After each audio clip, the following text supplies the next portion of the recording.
Welcome back mga kalab. Ito na naman po ang inyong lingkod, Mr. Destiny. At panibagong update na naman po tayo. At syempre magugustuhan nyo na naman po ang pinaka-latest na update ni Mr. Destiny ngayon.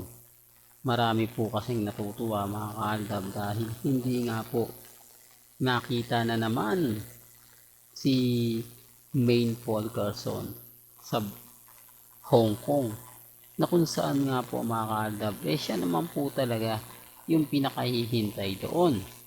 Sa ngayon mga ka-aldab, masaya naman po tayo ngayon sa mga nakikita natin at sa mga nababasa po natin na syempre pabor na pabor nga po para po sa fandom ng Aldab Nation. Pero hindi naman po natin pinipilit yung mga bagay-bagay na alam naman po natin na marami magre-react. Alam naman po natin na hindi po tanggap talaga ng mga bitter po sa channel ni Mr. Destiny ang salitang huwag nyo nang hanapin ang wala. Diba? Na kapag wala si Mengay, alam nyo na kung sino nga po ba yung kasama. Sino nga po ba nagbansag niyan? Sino nga po ba ang nag-hashtag niyan? Siyempre walang iba kundi si Tatay Dab. Kaya nga sabi ko sa inyo, kampante lang po kayo, relax lang po kayo. Hayaan nyo lang pong si Mr. Destiny ang magbigay ng mga update kung ano po yung nangyayari sa social media. Sabi ko naman po sa inyo, dito po sa channel ni Mr. Destiny, marami po kayong mapapanood. Marami po kayong malalaman na hindi lang po galing sa akin. Hindi lang po sa mga sin-search ko, sa mga tinitignan ko, sa mga followers natin, at sa mga taong kumbaga nagbibigay ng mga posts. Dahil gaya nga po ng pinaliwanag ko, kung followers po kayo ni Mama Ten, ni Liza, at ng iba po pong mga malalapit kay Mengay, makakakuha kayo ng update. Hindi po kila Mama Ten, hindi po sa manager ni Alden, kundi sa mga taong malalapit kina Mama Ten at kay Liza. Ganon din po kay Main o sa mga malalapit niyang kamag-anak, kasi sa totoo lang po, hindi naman po sila talaga sasagot. Taliwas po sa mga sinasabi nila sa akin, fake news ka, si Mama Ten, yung pamilya, hindi sasagot. Wala po akong sinabing galing po sa kanila. Wala po tayong sinabi na sila mo mismo yung direct. Idinadaan nila sa isang taong mapagkakatiwalaan nila. Idinadaan nila sa mga taong alam po nila na hindi po gagawa ng mga bagay-bagay na ikasisira po nila. Kaya nga sabi ko sa inyo, ako nalalaman ko yan kasi syempre sinasabihan tayo na ganito ganyan, Mr. Destiny. Diba? Hindi ko na kailangan pang manghingi ng resibo.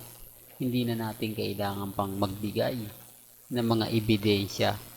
Dahil sa salita lang po, talagang naniniwala naman po ako na ito yung same. So ito po yung dahilan kung bakit isa rin po ako sa binabatikos. Isa pa rin po ako sa kumbaga nabibigyan o nababash na sinasabing puro ka lang salita, wala ka namang resibo, puro ka ganyan, wala ka namang maipakita. Mabuti pa yung ganito, may napapakita kahit na ini-edit nila, kumbaga mapapanood mo, ikaw sinasabi mo lang. Una sa lahat, wala ka namang resibo. Pag nagpakita ka ng mga video, throwback lang. Di po ba? Yun lang po yung lagi kong sinasabi. Yun lang po yung lagi kong pinapaliwanag. Bagamat marami naman po talagang tao ang hindi po gusto yung mga pinapaliwanag ko. Pero lamang pa rin po ang fandom. Lamang pa rin po tayo. Kahit balik-balik rin natin ang sitwasyon, tayo pa rin po namamayagpag. Tayo pa rin po pinag-uusapan. Tayo pa rin po ang malakas. O, di po ba? Yun naman po talaga yung lagi yung sinasabi. Kaya lang, hindi nila matanggap.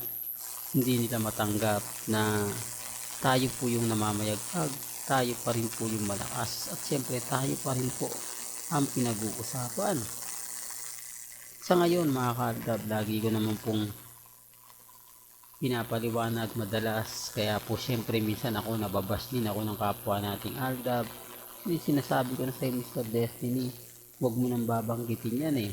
Sinasabi ko sa iyo na huwag ka nang mag-update ng mga ganyan kasi ganito ganyan, kasi ganun. Di po ba? Pero kailangan niyo po kasing malaman yung mga nangyayari po sa loob at labas ng social media.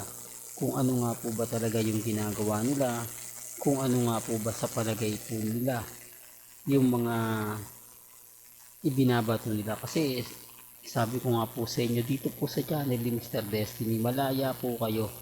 Lahat po ng mga gusto nyo pong mapanood, mapakinggan pagdating kila Mengay at kay Alden, 101%. Lahat po yan mapapanood ninyo, mapapakinggan po ninyo. Bagamat marami pong mga kwento, maraming sinasabi na hindi ganyan, ganito, ganito. Wala po yun. Basta sa akin lang po, nagbibigay tayo ng update, ganap.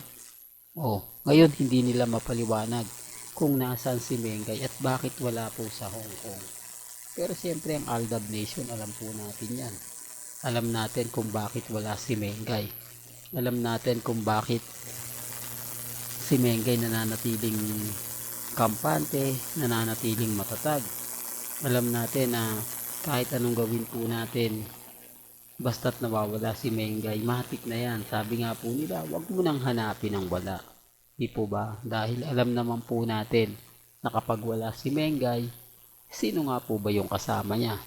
Sino nga po ba yung taong nagmamahal sa kanya? At siyempre sumusuporta. Walang iba kundi si Main Paul Carson. Sila naman po talaga yung totoo eh. Sila naman po talaga yung tunay. Sarsuela lang naman po yan.